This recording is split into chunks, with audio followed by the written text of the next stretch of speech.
Olá pessoal, que a graça de Cristo esteja com vocês. O assunto e o tema de hoje vai ser sobre a Páscoa. O que é a Páscoa? O que significa a Páscoa? Esse é um assunto extremamente importante, é um dos assuntos centrais da Escritura, que aponta para quem? Cristo Jesus. Mas esse assunto tem muitas pessoas que não entendem nem o porquê Jesus é considerado o Cordeiro Pascual, né? O significado da Páscoa, como eu acabei de falar. Mas tem pessoas que também já têm esse entendimento, mas apesar disso, esse vídeo aqui também é para solidificar o teu entendimento nessa questão da Páscoa, que é uma festa que é tanto judaica como cristã. E ainda mais, será se a gente precisa continuar comemorando essa data, a Páscoa? Então acompanhe esse vídeo comigo, pessoal, até o final para você entender tudo, que é um vídeo bem profundo respeitando esse tema. Já que peço para você deixar teu like no vídeo, deixar tua inscrição se você não for inscrito, compartilhar esse vídeo com mais pessoas também, deixar teu comentário também e vamos para o vídeo.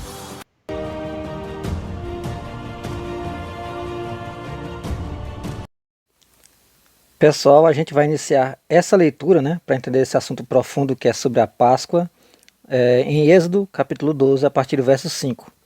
O cordeiro ou cabrito será sem mácula, um macho de 1 ano, o qual tomareis das ovelhas ou das cabras, e o guardareis até o 14º dia deste mês, dia 14, né?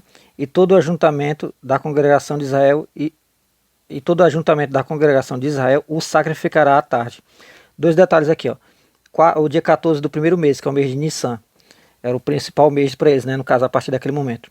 E olha o que Deus fala. E todo o ajuntamento, ou seja, todo Israel, sacrificará à tarde. Então você está vendo a simbologia do povo unificado entregando um cordeiro para ser sacrificado. Então tem que ser todo o povo entregando aquele cordeiro. Então esse é o significado de união, um sacrifício feito por várias pessoas. E tomarão do sangue e poluão em ambas as ombreiras e na verga da porta, nas casas em que o comerem. E naquela noite comerão a carne assada no fogo com pães ázimos, que é os pães amargos, né? Com ervas amargosas a comerão, como eu acabei de falar. Não comereis dele cru, nem cozido em água, senão assado no fogo, a sua cabeça com os seus pés e com a sua fressura. E nada dele deixareis até amanhã, mas o que dele ficar até amanhã, queimareis no fogo. Assim, pois, o comereis, os vossos lombos cingidos. Olha só os detalhes, o pessoal tinha que comer mais desse jeito. Com os lombos cingidos, você que lembra os armamentos que Paulo falava, né, apóstolo Paulo. Os vossos sapatos nos pés e o vosso cajado na mão, e o comereis apressadamente. Esta é a Páscoa do Senhor. E eu passarei pela terra do Egito esta noite. Ó, eu passarei. Quem é o anjo que passou? O anjo da morte. Vocês estão vendo quem que passou, né? Eu passarei pela terra do Egito esta noite, e ferirei todo primogênito na terra do Egito, os primogênitos dos egípcios, né? Desde os homens até os animais, e em todos os deuses do Egito farei juízos. Eu sou o Senhor.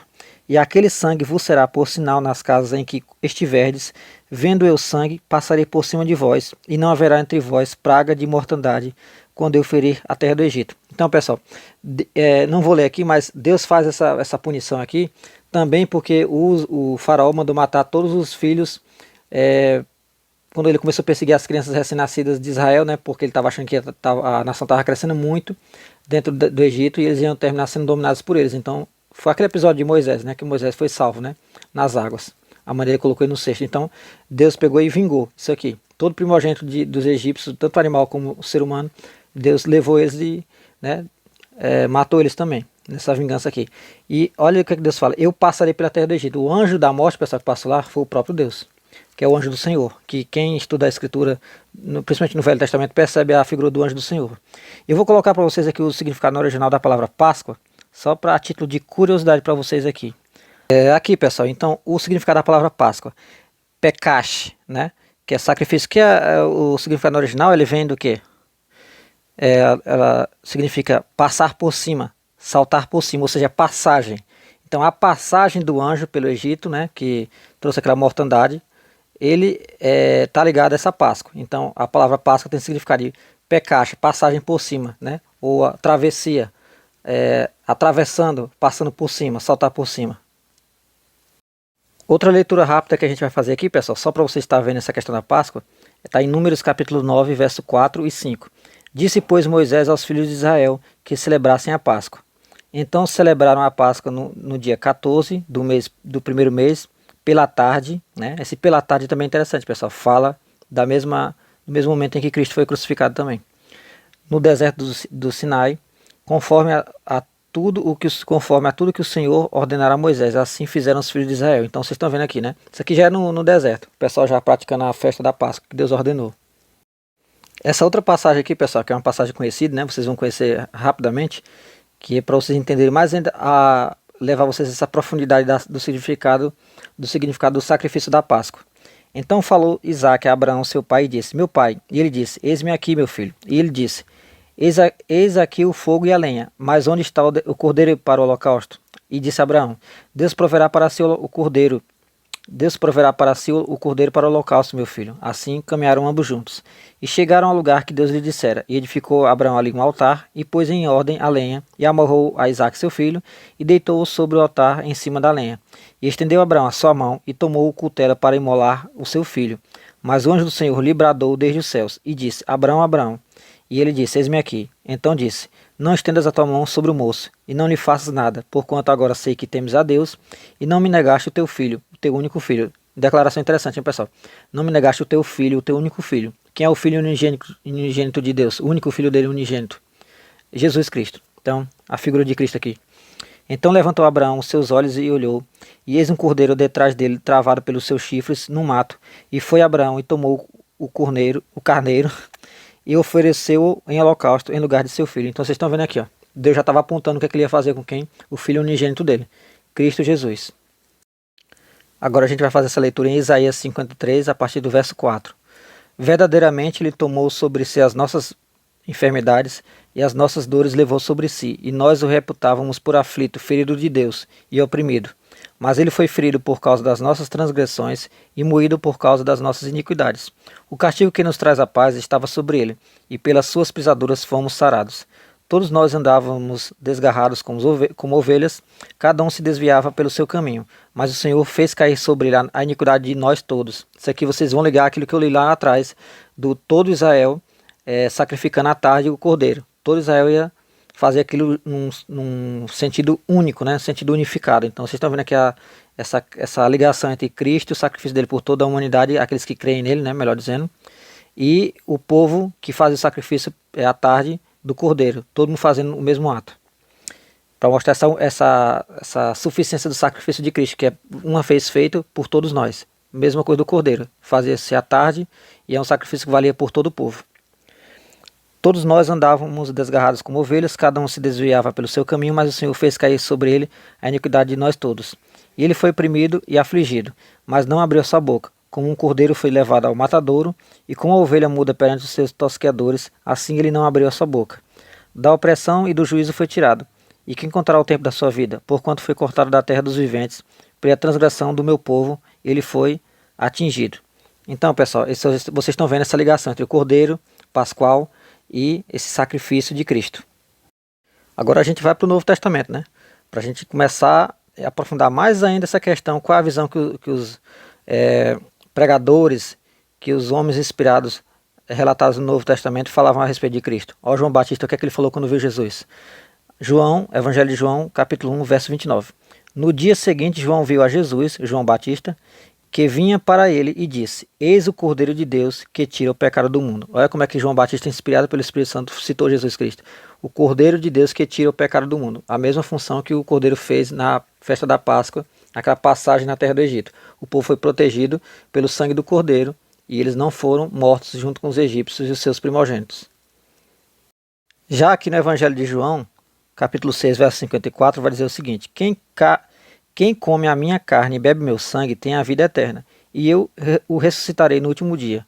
Olha o que é que Cristo está fazendo. Ele está ligando a mesma ação do que o pessoal fazia quando comia o cordeiro, quando era assado para ser comido na Páscoa. Tinha o pessoal comia a carne deles e se alimentava dele, né? Então a mesma coisa que Cristo estava fazendo a referência para ele próprio.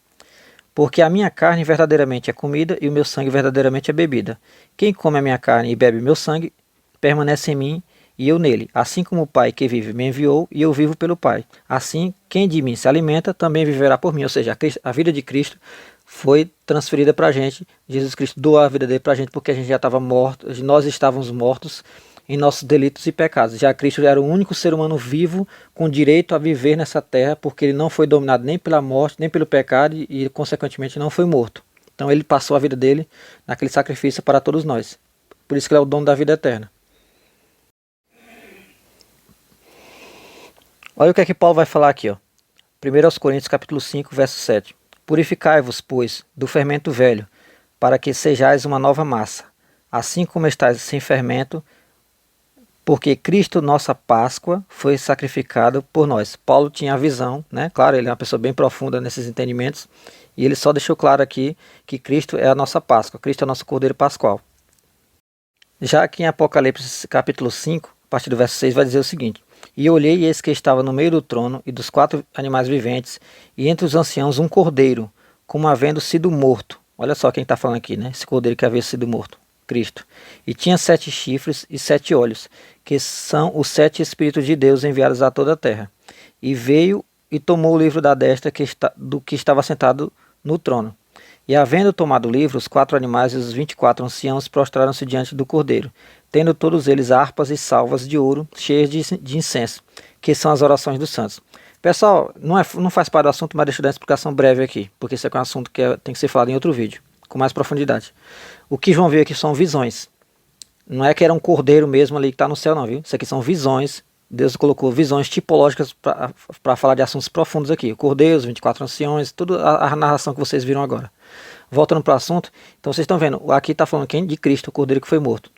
E respondendo uma pergunta, pessoal, dentro desse assunto, nós temos que celebrar a Páscoa, como é feita na tradição no nosso país aqui e em vários países do mundo? Pessoal, não é assim que se celebra a Páscoa. Tem que se celebrar assim? Também não. Você tem que fazer um memorial disso sim, porque Cristo é a nossa Páscoa. Cristo foi morto na cruz. Como é que você celebra a Páscoa do jeito correto? Aceitando a Cristo como Senhor da tua vida, se rendendo a Ele, se entregando a Ele de corpo, alma e espírito, e servindo a Ele de corpo, com todo o entendimento, com toda a sua alma, com toda a sua força, e obedecendo a sua palavra, os seus mandamentos. É assim que você celebra a Páscoa do jeito correto, porque Cristo é a nossa Páscoa, é o nosso Cordeiro e foi sacrificado por nós para nos dar a vida eterna. E agora essa questão de tirar dias para não se alimentar de certo tipo de alimento e ficar memorizando com Cristo, isso são só tradições de homens. Me desculpe falar isso aqui, talvez alguém vai ficar chateado com isso, mas eu tenho que falar a verdade. Essa tradição foi criada aí, e nem da forma como era feito lá naquele tempo de Israel, isso não tem mais nenhum valor. Cristo é a nossa Páscoa. Paulo e os apóstolos em nenhum momento enfatizavam ou doutrinaram a igreja a cumprir a Páscoa desse jeito. Quando ele trazia o entendimento da Páscoa, ele estava no sentido de entender o que Cristo fez na cruz. E esse é o entendimento que é o que eu trouxe nesse vídeo. Então espero que vocês tenham gostado do vídeo, pessoal. Deixa o teu like no vídeo, deixa a tua inscrição também, deixa o teu comentário, compartilha o vídeo com mais pessoas para o canal crescer. E não se esqueça, somos um em Cristo e fica com Deus.